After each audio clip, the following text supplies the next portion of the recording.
ئامادەکاری بۆ دەستپێکردنەوەی پرۆسەی ساڵی نوێی خوێندنی 2017-2018 کراوە. من ناوڕێ بنزگارە هێنا لە پۆلی چوار دەرچوون بۆ پۆلی پێنج زۆرم پێ خۆشە قوتابخانە بکرێتەوە. ئەلەندانە دەرچوون بۆ پۆلی حەوت هیوادارم مەکتەب بکرێتەوە هەموو ساڵێکی نوێ بێت. بەوتەی ژمارەیەک بەڕێوەبەری قوتابخانەکان لە سبەینەوە کە دەستپێکی پرۆسەی نوێی ساڵی خوێندنە دەرگای خوێندنگە بەڕووی خوێندکارە چاوگەشەکان کراوە دەبێت. بۆ ئامادەکاری دەستپێکی ساڵی نوێی خوێندن بەشێکی زۆر لە ناوەندەکانی خوێندنگەکانیان پاکردوێتەوە بە قوتابخانەکەی ئەمەشەوە هەروەها پۆلەکانیان ڕێخستوێتەوە تاوەکو لە ڕێی ڕێخستنەوە و پاک و خاوێنکردنەوەی خوێندنگەکانەوە جارێکی تر دەرگای ناوەندەکانی خوێندن بکەینەوە بەڕووی خوێندکارانە بۆ ساڵی خوێنی 2017-2018 کە بە دڵنیاییەوە تەمە ناکەین بتوانین ساڵێکی پڕ زانست و زانیاری بدەین بە خوێندکارەکان و خوێندکاراسێکی باشی لەم ساڵی خوێندنا هەبێت.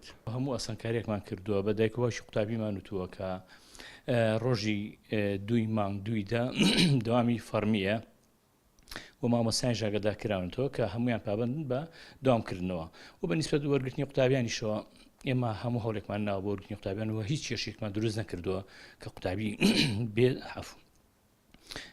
وەری نەگرێت چون لە سنوورەکان و غێری سنوورەکەی خۆشمان وەرگرتووە.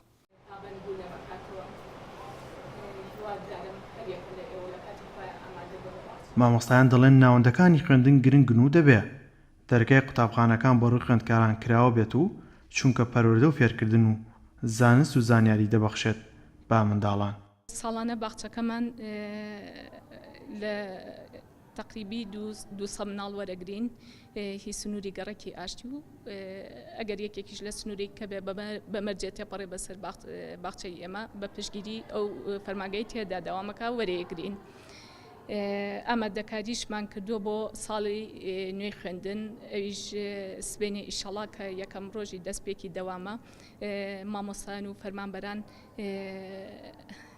لە باخچە ئامادە ئەبن و بە ڕوویەکی خۆش و گەشەوە پێشوازی لە مناڵە چاوگەشەکان و دایک و باوکانەکەین. داواکاری مامۆستایان لە حکوومەتەوەیە.